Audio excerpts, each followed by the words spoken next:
Hello welcome to my vlog. हामीहरू चाहिँ दाङतिर जाँदैछौँ। बाबु पनि तयार भइसक्यो, हामीहरू चाहिँ निस्किँदैछौँ। त्यहाँ देख्न सक्नुहुन्छ हाम्रो घर वरिपरि डगहरू अलिकति धेरै नै छ। हाम्रो घर वरिपरि बस्ने डगहरू नै हो त्यो चाहिँ। हामीहरू चाहिँ सबै रेडी भएर चाहिँ हामीहरू लाग्यौँ। हामीहरू चाहिँ नेपालगञ्जबाट चाहिँ दाङ जान लागेका छौँ र नेपालगञ्जबाट राप्ती नदी पार गरेर सिधनिया घाट पार गरेर चाहिँ हामी हुलाकी राजमार्ग हुँदै महेन्द्र राजमार्ग चाहिँ भेटाउनलाई चाहिँ हामी अगाडि बढिरहेका छौँ। यो चाहिँ राप्ती नदी पारीको चाहिँ गाउँहरू हो।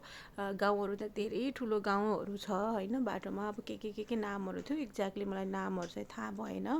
हामीहरू चाहिँ रमाइलो गर्दै तिनजना हामीहरू बाबुको बाबा म चाहिँ हामीहरू तिनजना चाहिँ स्कुटीमा चाहिँ हामीहरू दाङ जाँदै थियौँ। तोरीहरू फुलेको एकदमै राम्रो देखिरहेको थियो। जाडोको मौसम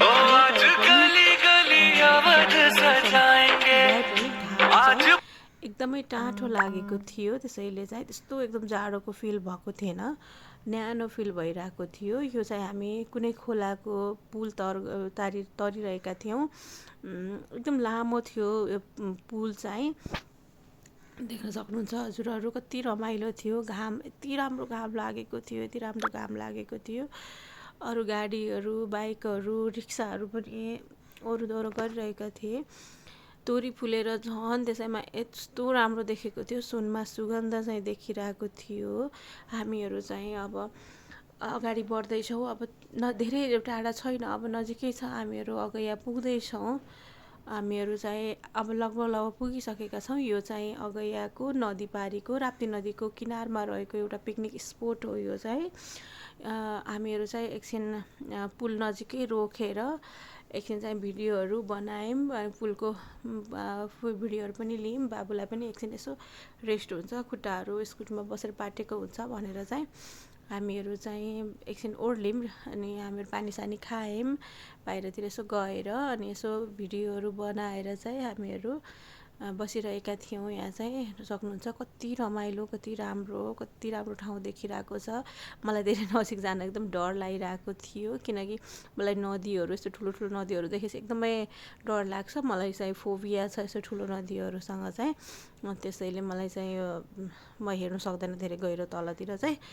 बाबुलाई पनि हामीले धेरै नजिक लगेनौँ डराएर चाहिँ। यो चाहिँ राप्ती नदीमा रहेको चाहिँ बाँध हो। यो चाहिँ अगैयामा रहेको चाहिँ। त्यसै गरी हामीहरू अब यो नदी पार गरेर चाहिँ हामी अगाडि बढ्दैछौँ। अगैयाको बजार आउँछ।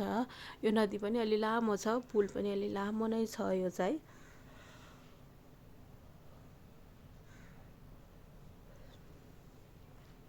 त्यसै गरी अब आउँछ अलिकति अगाडि गइसकेपछि नहर आउँछ। आई थिङ्क सिक्टा सिँचाइ नहर भन्छ त्यसलाई चाहिँ। सिँचाइको लागि चाहिँ पानी जान्छ यसबाट चाहिँ। त कुन ठाउँमा जान्छ एक्ज्याक्ट चाहिँ मलाई थाहा भएन।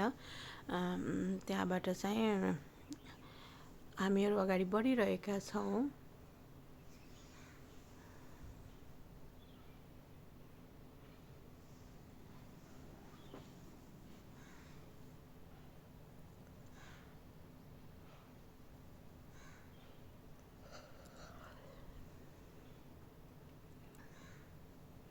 फाइनल्ली हामीहरू चाहिँ अगैया बजार आइसक्यौँ। एकछिन माछा खाएर चाहिँ हिँडौँ न त भनेर चाहिँ हामी यसो एकछिन एउटा होटलमा बसेर खायौँ। यो चाहिँ मेरो बुढाले मोमो टेबलमा राखेको त्यो मोमोको त्यो पिक्चर थियो, त्यो खिचिराख्नु भएको थियो। हामीहरू चाहिँ माछा खाएर नास्ता खाएर बाबुलाई पनि खुवाएर चाहिँ हामीहरू अगाडि बढ्यौँ। अब चाहिँ हामी महेन्द्र राजमार्ग भेटिसकेका छौँ। महेन्द्र राजमार्ग हुँदै हामी चाहिँ अमिलियाको बाटो हुँदै दाङ जान लागेको हो। त्यसै गरी आयो यो कुसुम बजार हो। सानो बजार भए पनि निकै राम्रो बजार छ यो पनि।